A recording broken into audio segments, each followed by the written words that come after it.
Este é o Conversa de Redação comigo para conversar, debater sobre os principais temas do dia. Eduardo Costa, Rita Mundim, Ricardo Kertzmann e também Malco Camargos. E a gente começa falando de uma sensação de insegurança no centro de Belo Horizonte. A população aguarda por mais segurança naquela região. Transitar por lá exige muita atenção e cuidado para não ser presa fácil de criminosos que não dão trégua. Um piscar de olhos, Eduardo Costa, levam cordões, correntinhas, bolsas, celulares das pessoas que passam por ali. Os furtos e roubos contribuem para que essas pessoas evitem ao máximo a área central da cidade. E aí me parece o ponto mais triste, as pessoas estão deixando de ir ao centro com um pouco de medo do que está acontecendo por lá. Bom dia. Bom dia para todo mundo. Por isso que eu não quero, eu falo isso sempre, eu não sonho com o elixir da juventude. Eu não quero viver eternamente, porque descobri que a vida é feita de ciclos. E a gente vai repetir os filmes. Esse filme é repetido. Patrus Ananias foi um bom prefeito para essa cidade, sabe? Por uma série de razões, mas principalmente por dar atenção às vilas e favelas e por começar esse projeto que eu considero fantástico, que é o Vila Viva, e que está abandonado. Mas o Patrus, como todo mundo de esquerda, tem muita paciência com qualquer um que faz qualquer coisa. Então, como eu sou um camelô aqui, outro morador em rua ali, tudo, e os ladrões fizeram a festa. A cidade era uma bagunça.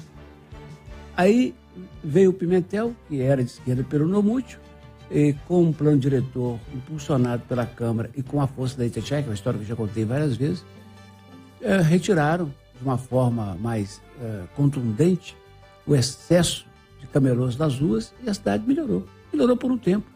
Mas aí a esquerda começou a mandar de novo na Câmara Municipal e na Prefeitura e tem mandado.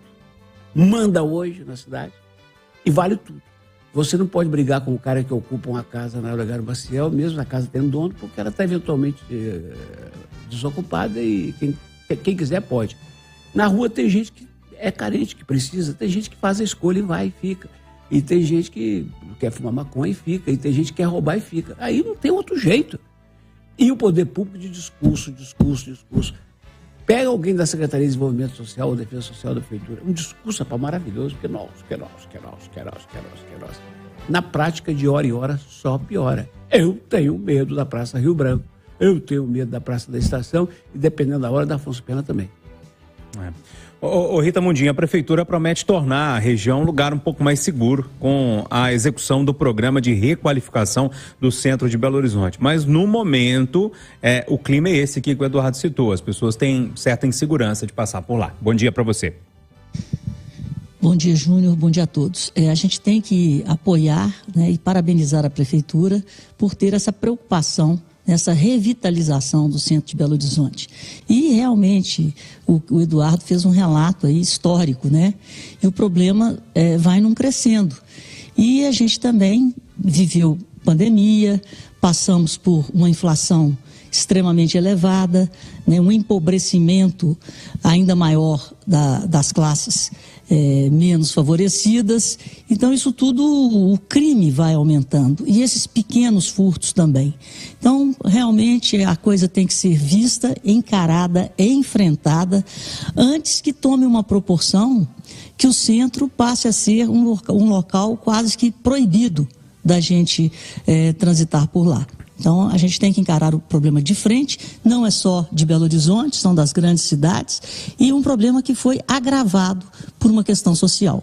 Então, é estrutural, temos que fazer políticas públicas para minorar o problema social e também políticas de segurança para que as pessoas possam usufruir dos equipamentos públicos e do centro de uma cidade, que geralmente é o cartão postal, mas que não é o caso das maiores capitais do Brasil.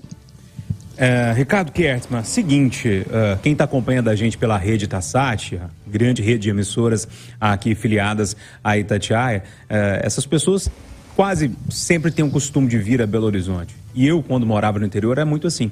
Você via Belo Horizonte, descia ali na rodoviária, região central, e ali você resolvia tudo. Se fosse médico, se fosse comprar alguma coisa, enfim, ali se resolvia tudo. Outro dia, Ricardo, e eu estou falando de sensação, não estou falando de números, né?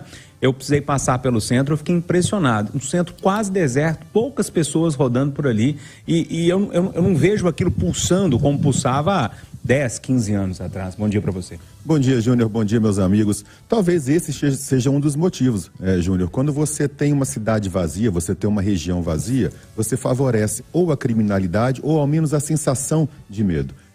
Os números, Júnior, eu acabei de ler, de ver uma matéria que saiu no estado de Minas, no portal UAI, ano passado, em 2022, e segundo os dados da polícia, a criminalidade, o número de ocorrências nos últimos anos, ele vem decrescendo. Um pouquinho, em torno de 0,78%, mas ele não aumentou. Talvez a gente esteja com muito mais sensação de insegurança do que de fato isso aconteça. O centro da cidade, pessoal, ele apresenta taxas, ele apresenta um índice de violência, né, de pequenas ocorrências 6, 7 vezes maiores do que outros bairros como Santa Efigênia e Carlos Prates, que vem logo a seguir.